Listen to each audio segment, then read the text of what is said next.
Isaac Newton. Rien que le nom, c'est une légende. On pense tout de suite au génie, à la science et, bien sûr, à cette fameuse pomme. Mais l'histoire qu'on connaît tous, eh bien, ce n'est qu'une toute petite partie d'un récit beaucoup, beaucoup plus étrange et fascinant. On va aller bien au-delà du mythe pour découvrir l'homme qui se cache derrière. Un homme plein de contradictions, un peu fou sur les bords, mais absolument brillant, qui a complètement redéfini notre vision de l'univers. Allez, c'est parti, on plonge dans cette histoire. Pour vraiment saisir le génie de Newton, il faut d'abord se représenter le monde dans lequel il est né.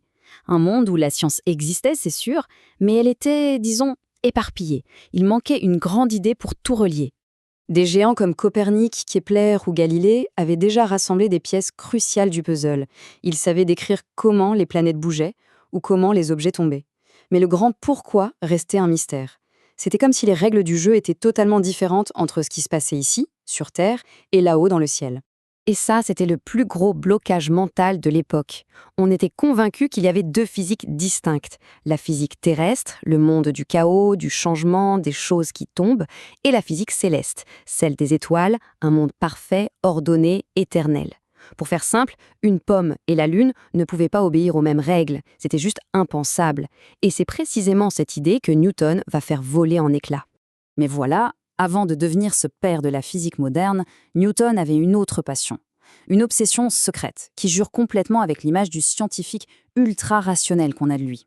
Cet homme qui a fait des mathématiques le langage même de la nature.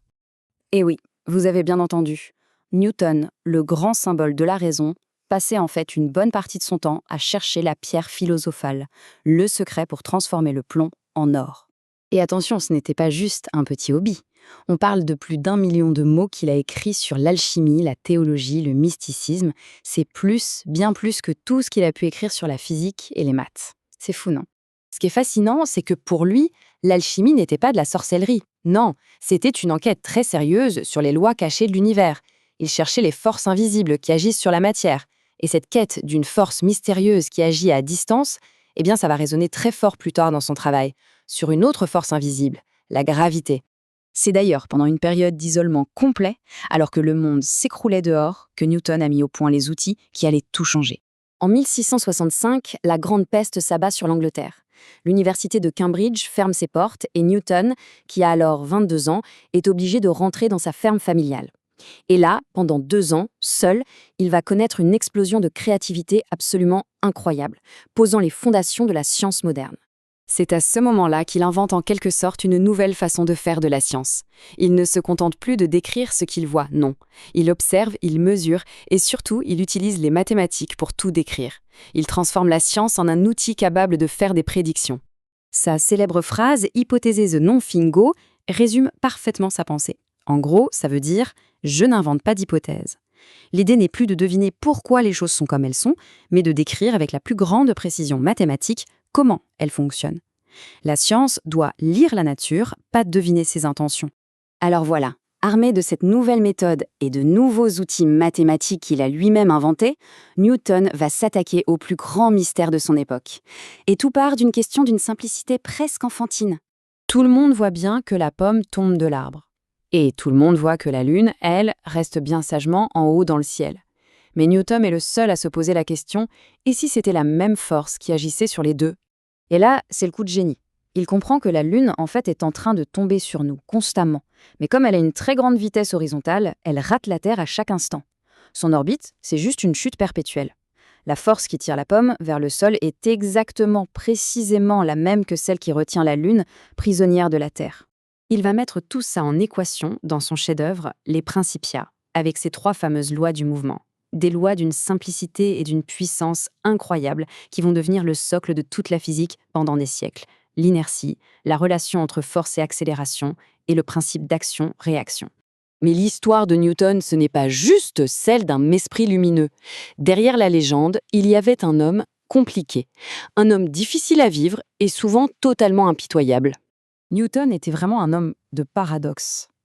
À la fois un scientifique qui ne jurait que par les preuves et un mystique qui cherchait des vérités cachées dans des textes anciens. Il était terriblement solitaire, mais en même temps, il était obsédé par sa réputation et pouvait se montrer d'une férocité sans nom pour défendre ses découvertes. Ah, ces rivalités, elles sont légendaires. Contre Robert Hooke, ce fut une véritable guerre. Il a même été jusqu'à faire disparaître le seul portrait connu de son rival.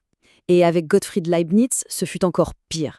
Ils ont inventé le calcul en même temps, chacun de leur côté. Newton l'a accusé de plagiat et a utilisé sa position de président de la Royal Society pour organiser une fausse enquête qui, bien sûr, lui a donné raison et a ruiné la réputation de Leibniz. Finalement, pour conclure, le véritable héritage de Newton, ce n'est pas juste une série de lois ou d'équations. C'est une vision du monde, une conception de l'univers entièrement nouvelle. Ce que Newton nous a laissé, c'est l'idée d'un univers horloge. Un mécanisme gigantesque, complexe, mais totalement compréhensible et prévisible. Un monde où, si on connaît la position et la vitesse de tous les objets à un instant T, on peut en théorie calculer tout le futur. C'est cette vision qui a permis la révolution industrielle et qui a dominé la science pendant plus de 200 ans. Bien sûr, son modèle n'était pas parfait. De toutes petites anomalies comme la trajectoire de la planète Mercure que ses lois n'arrivaient pas à expliquer parfaitement ont fini par apparaître.